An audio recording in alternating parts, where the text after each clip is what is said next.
غنت وداعها لأقبو ولحياة الفتاة البسيطة في جبال جرجرة، وبدأت مشوارها الفني في الإذاعة في سنوات الأربعينات، ثم في التلفزيون بعد ذلك، وكانت سيدة الأغنية الأمازيغية بلا منازع.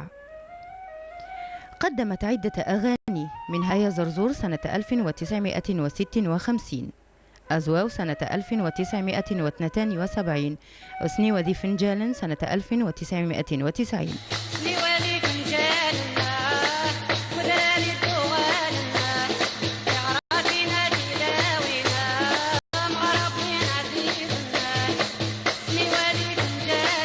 اعتلت شريفة منصة الأولمبيا وأوبرا باستي والزينيت، أين حضر حفلها ما يفوق 12,000 شخص.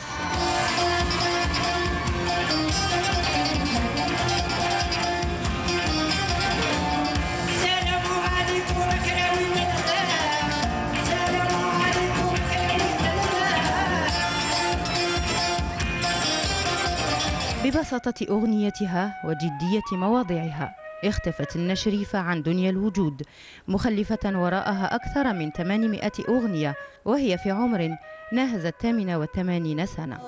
أسلامك رمضان أين بقنا عزيزا، أسلامك